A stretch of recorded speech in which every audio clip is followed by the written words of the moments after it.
The sunlight spilled across the linen tablecloth, making the crystal glasses glint as I stepped into the brunch room. The chatter of relatives and the soft clatter of cutlery filled the space, but my attention immediately zeroed in on the seating arrangement. My usual spot, the one I had claimed for years without question, had been quietly shifted to a seat near the restroom, a subtle but unmistakable signal. My father's message had just arrived on my phone. "Do not eat. Watch who's pouring your drink." My pulse quickened.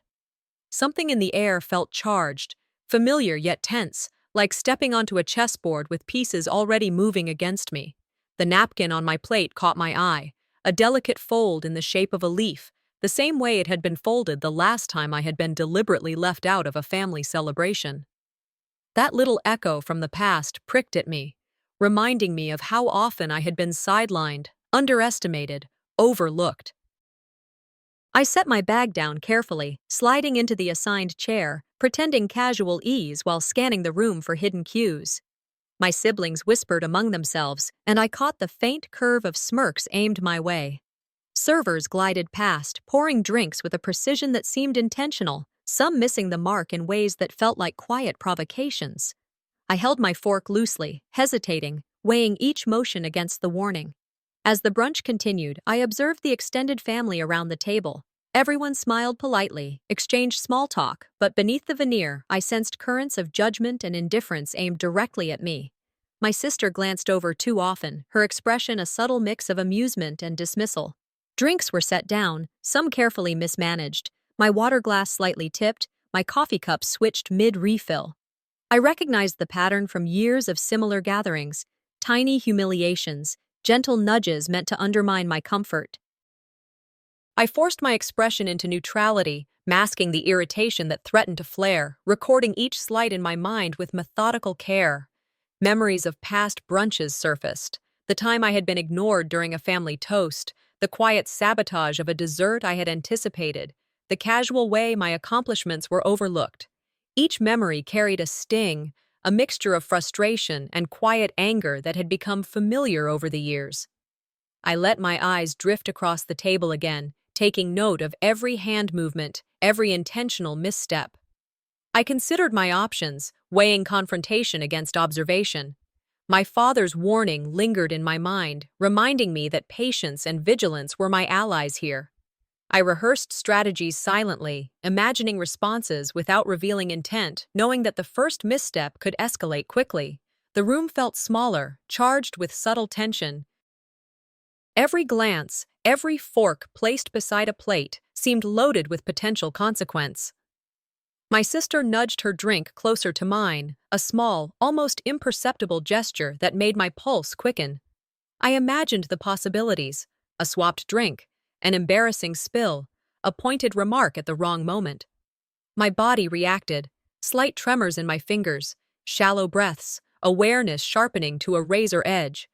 I reminded myself that composure was essential. One wrong move could undo hours of careful planning. So I waited, poised, analyzing each action, each glance, each whisper. The moments stretched, and I felt the familiar mix of anxiety and focus settle over me. My father's eyes met mine across the table for a brief second, a silent reassurance that he understood the stakes, that this was not mere brunch etiquette, but a battlefield of subtle maneuvers. I held my fork mid-air, considering the first bite and the unspoken rules of survival among those who claimed to care yet thrived on subtle cruelty. My mind raced, plotting, recording, anticipating. Each family member's small gestures became data points, each smile and frown a potential clue to intentions. I realized that my patience was not weakness, it was strategy. The warning had provided the necessary edge, and I intended to use it carefully.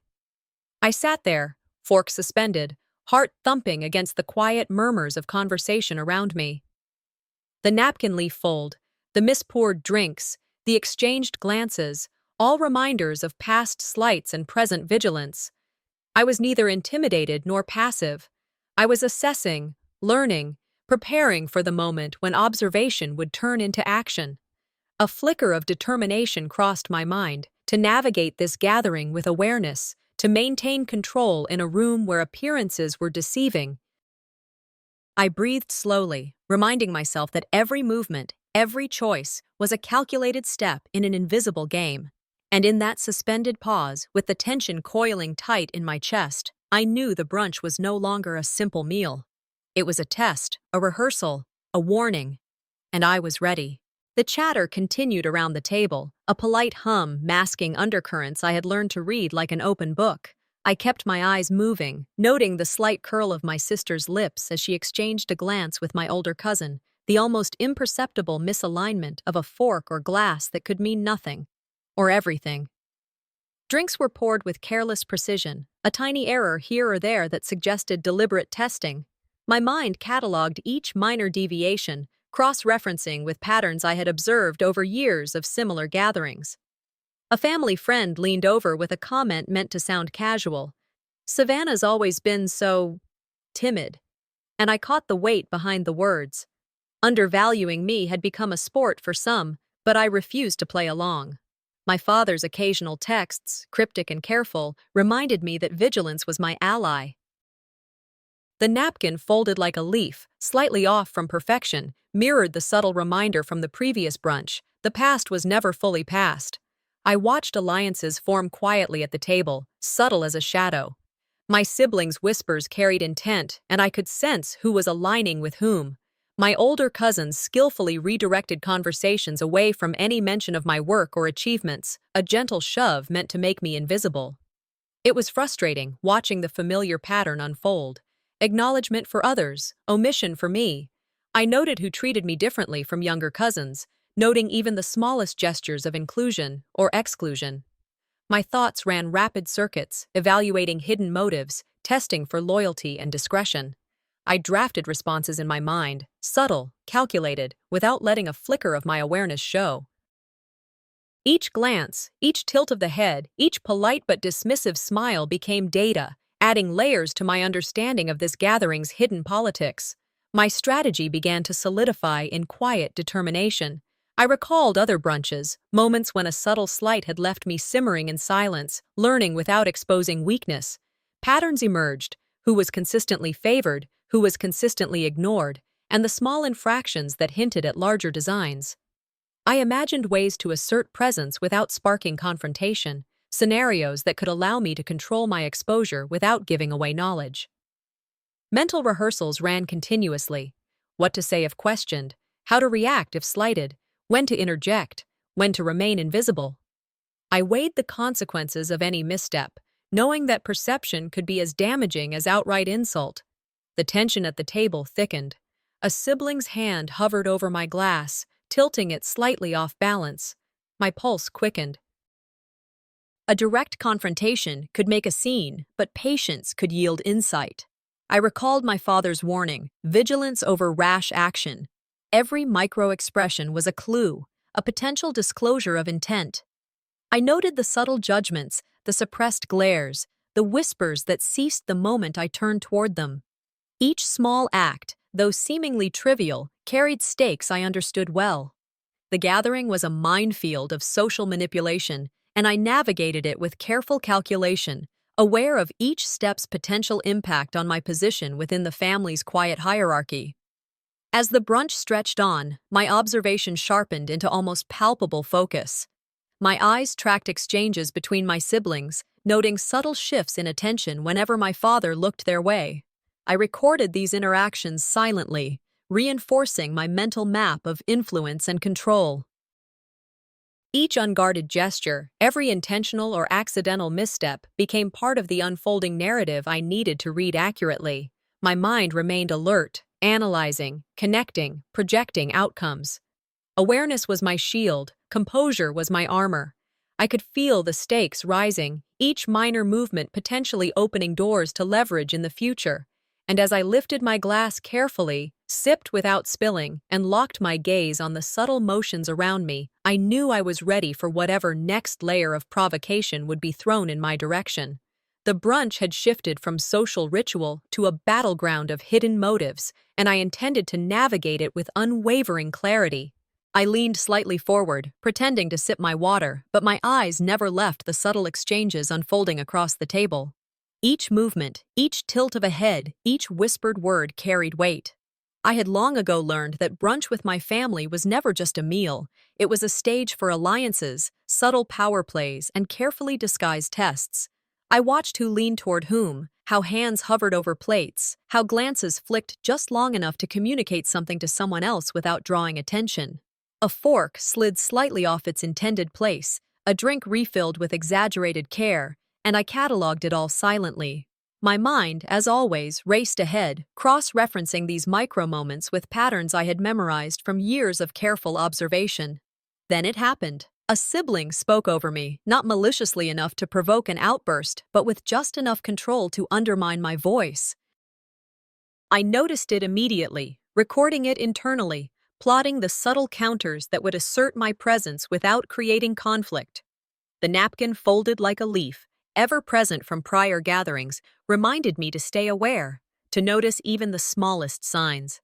The tension in the room was almost imperceptible, but unmistakable to someone who had learned to read it. A cousin made a comment, casual to the untrained ear, yet threaded with condescension. My reaction was internal: hold back, watch, measure.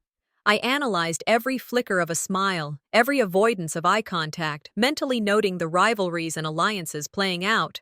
I saw who sought to draw attention away from me, who measured me against others, and who might be swayed by subtle acts of loyalty or defiance. I began to see my own strategy emerge. Act only when the stakes justified it. Let observation build a map of influence, and hold on to composure while others unknowingly revealed their intentions. Each moment added data points for decisions I would make later, when timing would maximize impact. I reminded myself that to be reactive was to be manipulated. To be deliberate was to hold power. Patterns became clearer with each passing minute. I could predict the flow of conversations, anticipate interruptions, and estimate the potential fallout of any interjection I might choose to make. My father's text warnings played back in my mind, reinforcing my cautious watchfulness. Every glance from him seemed to carry a silent message, nudging me to notice without acting prematurely. Symbolic cues, the misaligned utensils, the subtle positioning of plates, became markers in a mental map I was constructing. I visualized the outcomes of minor interventions, gauging reactions before they even occurred. My patience, honed over years of being underestimated, allowed me to absorb this social landscape fully before committing to any move. The quiet observation, the mental rehearsal, the careful reading of body language, this was my strength, and it kept me invisible while fully in control.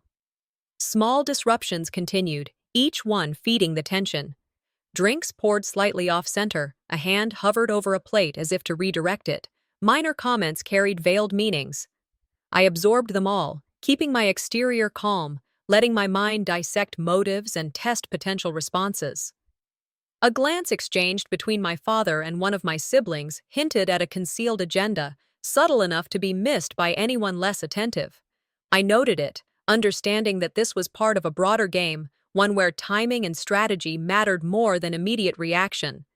I imagined the ripple effects if I responded too soon, if I waited too long. The table was alive with unseen currents, and I was mapping them quietly, every thought deliberate, every breath measured. I could feel the tension coiling, a signal that the coming moments might test the limits of my restraint and observation.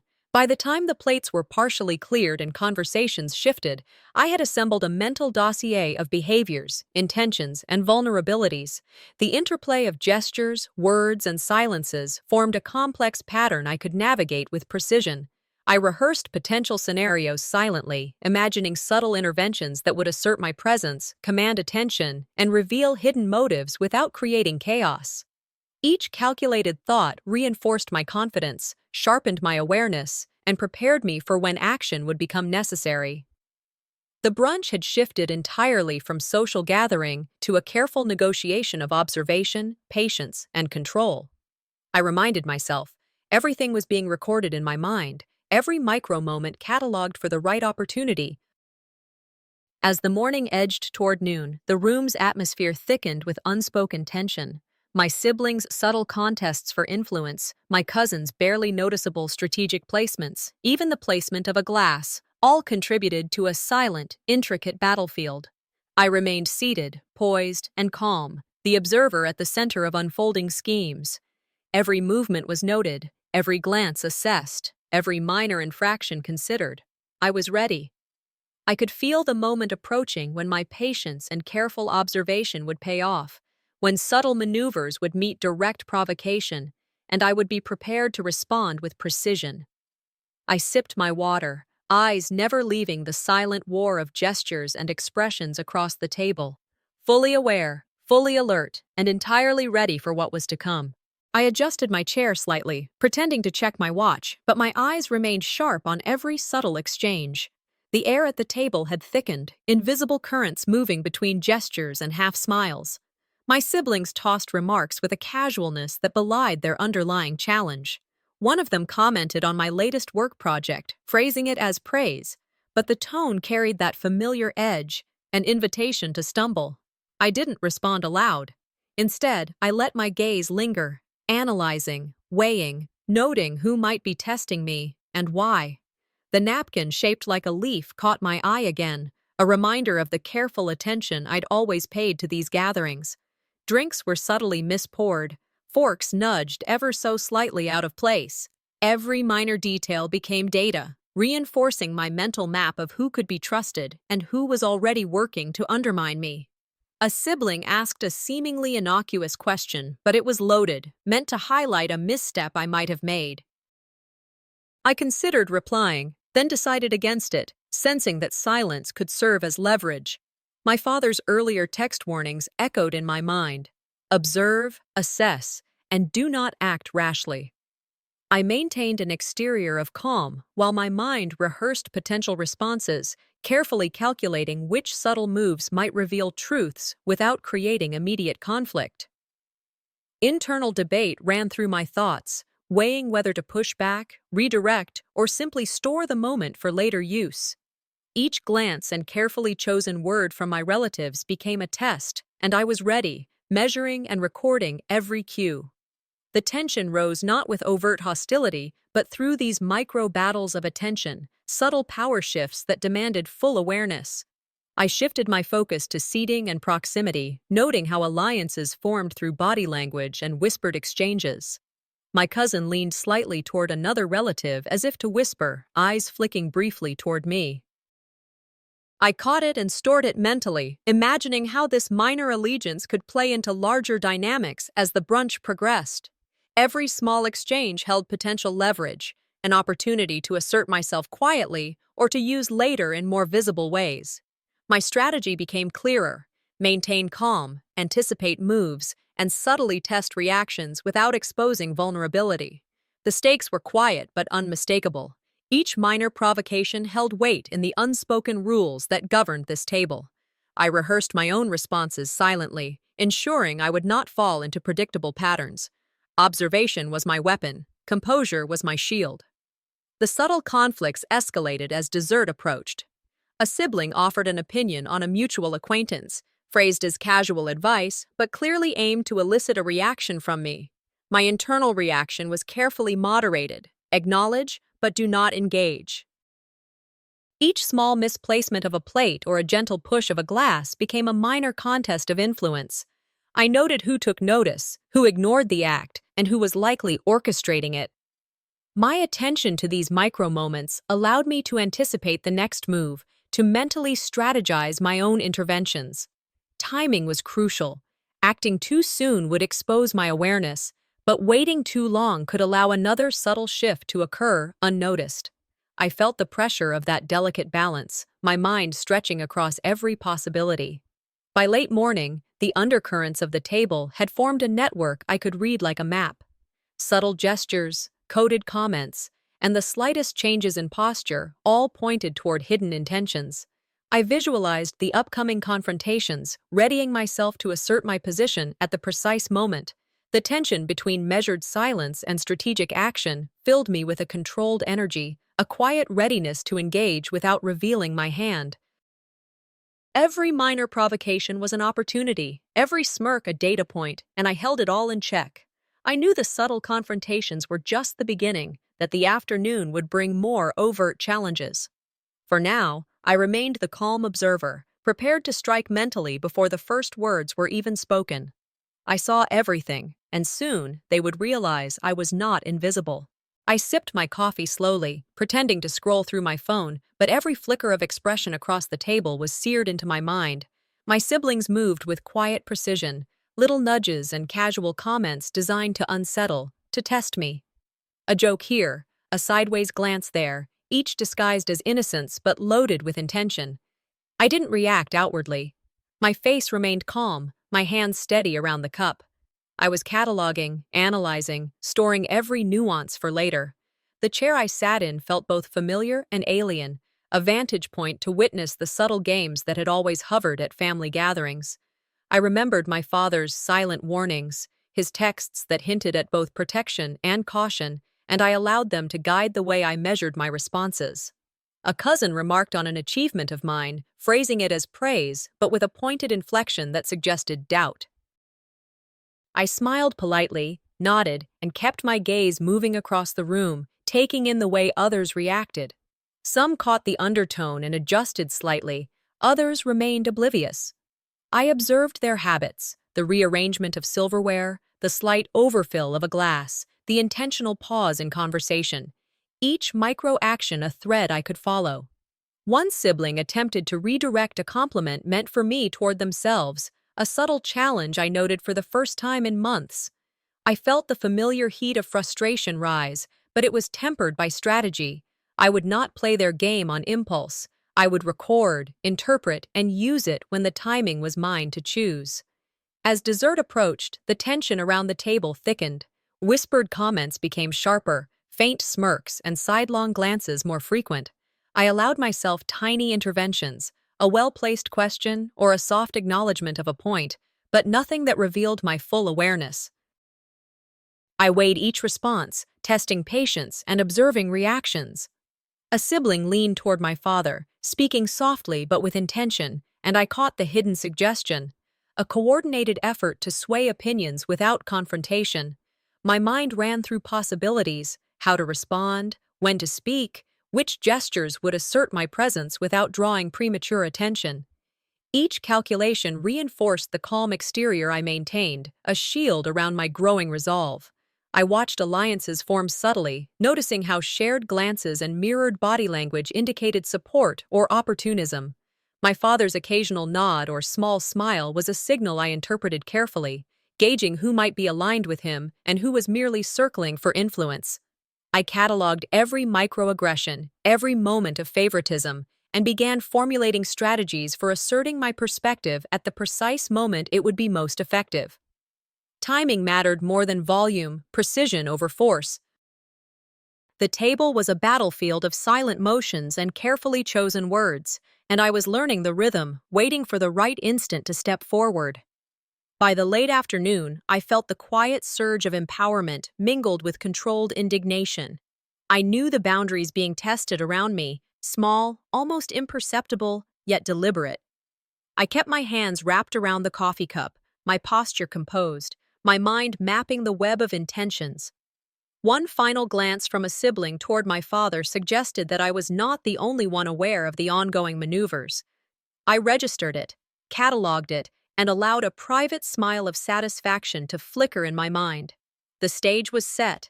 The next move would be mine, calculated and deliberate. Soon, the veil of silent warnings would lift, revealing the true balance of influence around this table. For now, I remained steady, observing, learning, ready. I folded my napkin carefully, pretending to sip my drink, while every gesture across the table was logged in my mind for later. The late afternoon sunlight filtered through the blinds, casting shifting patterns on the table, yet my focus remained unbroken. Each sibling moved with quiet precision, small maneuvers designed to unsettle and challenge me. Misdirected compliments, selective glances from my father, and subtle rearrangements of the dishes, all these were threads in the invisible web they were weaving. I traced each thread mentally, calculating, anticipating, and noting potential opportunities to assert my presence without revealing immediate frustration. A cousin, with a casual smile, claimed credit for the organizational work I had meticulously arranged for the gathering. The audacity stung, but my expression stayed composed. I noted the raised eyebrows of those around us, the slight hesitation of my father before he nodded in acknowledgement. The move was deliberate, a public attempt to diminish my role, and I recognized it instantly.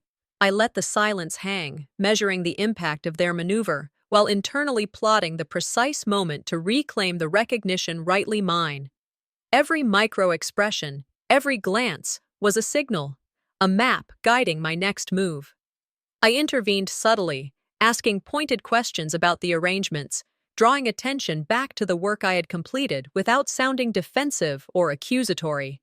My comments were casual, thoughtful, and carefully timed to assert my presence while maintaining composure. I observed reactions closely. A slight stiffening of a sibling's posture, a fleeting frown, the flicker of awareness in my father's eyes. A veiled attempt to mislead him about my contributions surfaced, but I intercepted it mentally, weighing whether confronting it now would escalate conflict or provide leverage if I waited. Timing mattered more than immediacy, and patience was my weapon. Internally, I calculated each interaction: who genuinely supported me, who sought advantage, and who remained neutral. I considered how my father might respond to various interventions and visualized outcomes ranging from subtle correction to full exposure of the manipulation. I recalled past gatherings where impulsive reactions had been my undoing and resolved to act with intelligence and strategy rather than emotion. Each mental rehearsal strengthened my resolve, reinforced my patience, and bolstered my quiet confidence. The afternoon's quiet tension was a proving ground, a test of my ability to navigate unseen threats with measured precision. As the sun dipped lower, casting long shadows over the table, I sensed the moment of escalation approaching. Siblings exchanged subtle, knowing glances, and a small gesture between them hinted at an impending maneuver. I registered it instantly, absorbing the implications while keeping my exterior calm. Internally, I affirmed, "They think they've cornered me, but every move has been cataloged, every slight noted." Soon, the truth of my presence and capabilities would be undeniable. I waited, observing, calculating, and preparing for the moment when my deliberate response would reclaim control. The unseen threats were no longer invisible. They were challenges to confront, and I was ready. I adjusted my seat ever so slightly, every detail logged, waiting for the perfect moment to tilt the balance. The late afternoon light softened into a warm amber, shadows stretching across the table, but my attention remained sharp, tracking every subtle movement and expression. The cumulative effect of past manipulations and small betrayals crystallized in my mind, and I realized it was time to pivot. Not with impulsive reaction, but with calculated strategy. Every glance, every pause, every whispered exchange held information I could use. I wasn't merely surviving these subtle confrontations anymore. I was preparing to orchestrate a turnaround that would catch them off guard.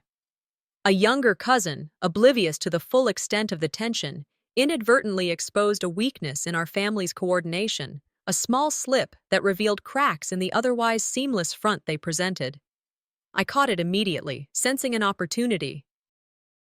My mind raced through options, weighing the optimal way to leverage this oversight without alerting anyone prematurely.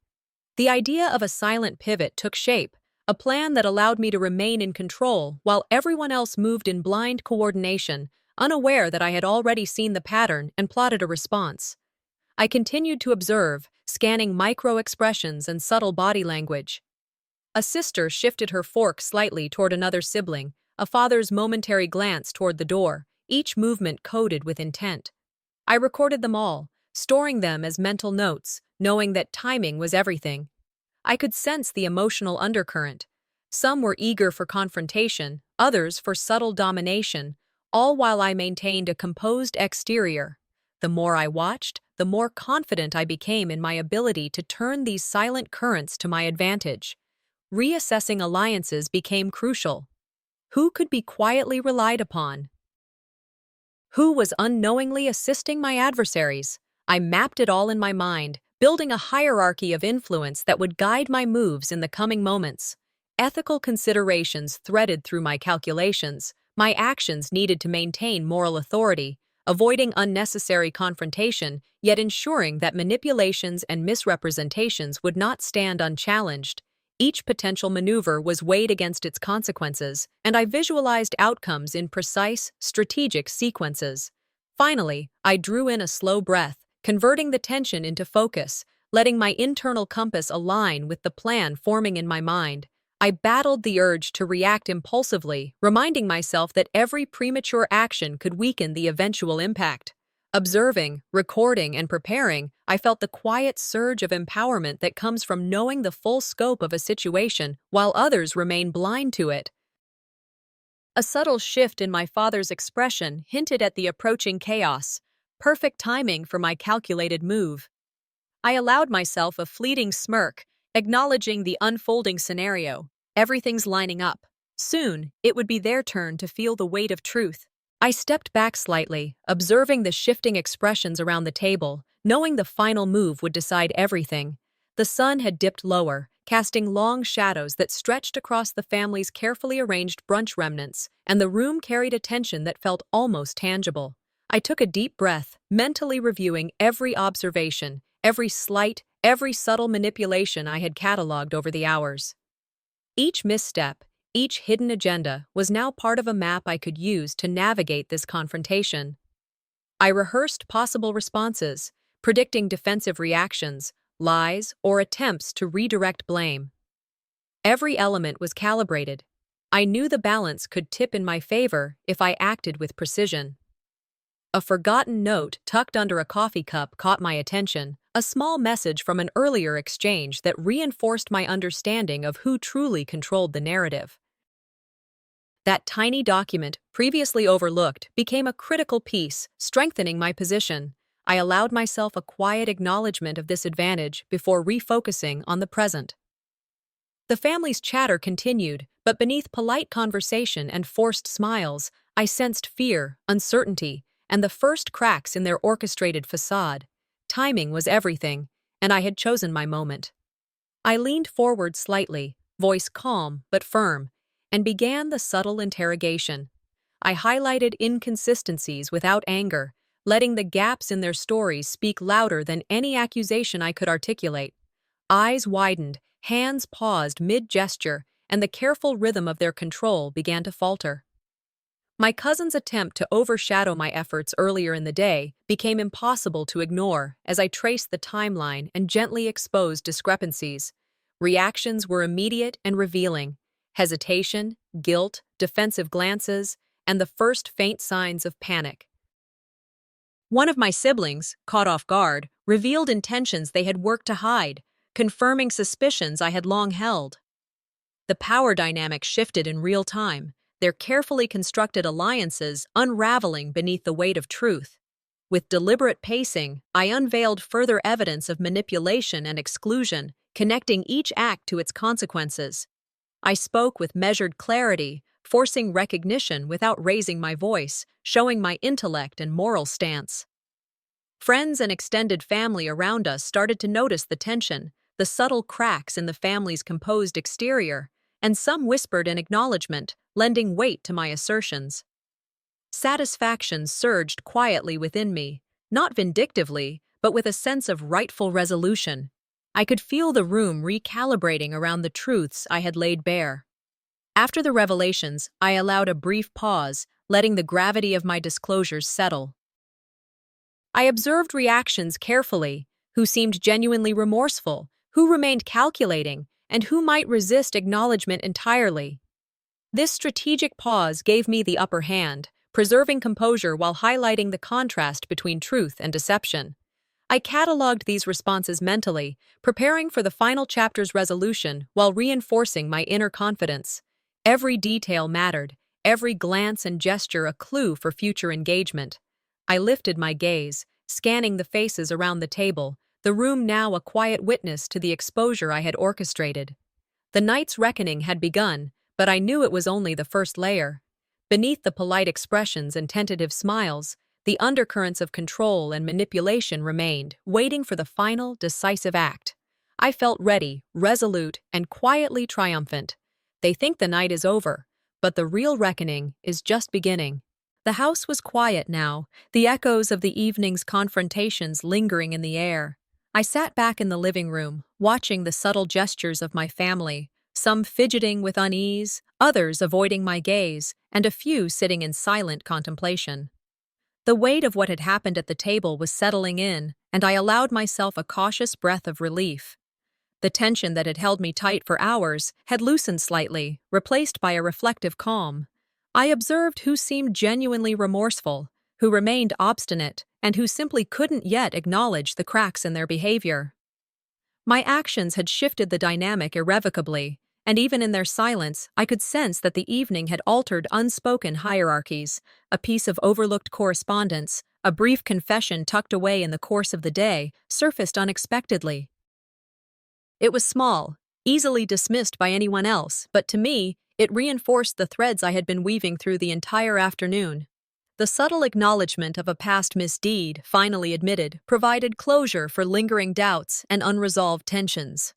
I allowed a quiet smile. These small confessions mattered, marking a turning point not just for the family, but for my own sense of empowerment. I spent a long moment reflecting on the years of subtle neglect, manipulation, and exclusion that had shaped so many of my earlier decisions. Childhood memories, each tinged with minor betrayals and overlooked achievements, surfaced in a sequence that made me pause. Yet rather than fueling bitterness, I found clarity and perspective. The lessons were evident. Recognize patterns, trust your instincts, and assert your boundaries without hesitation. I could acknowledge the hurt, but I would not let it dictate my actions or diminish my worth. My resilience had been forged quietly over time, and now it was visible in the way I carried myself and in the space I claimed within my family. Restoring boundaries became a conscious act. I articulated, calmly and firmly, my expectations for future interactions, noting the behaviors that would no longer be tolerated. I offered forgiveness selectively, granting it not out of obligation, but from a place of strength and understanding. Some family members received this with hesitant acceptance, others resisted, yet I maintained composure, observing reactions without compromise to my own sense of self. The framework for ongoing respect was being laid, and I understood that vigilance would remain necessary, but this time from a position of authority rather than uncertainty. The night's reflection turned to personal and professional horizons. Plans long considered, deferred, or doubted now felt actionable. I reviewed supportive relationships beyond the family sphere, recognizing the importance of external grounding. Mentorship for those younger, who might face similar familial complexities, came to mind as a way to extend lessons learned without judgment. Each insight was a reaffirmation that resilience was not only about defense, but about forward motion, about creating stability and growth from lessons hard-earned. Finally, I allowed myself the stillness to conclude the journey.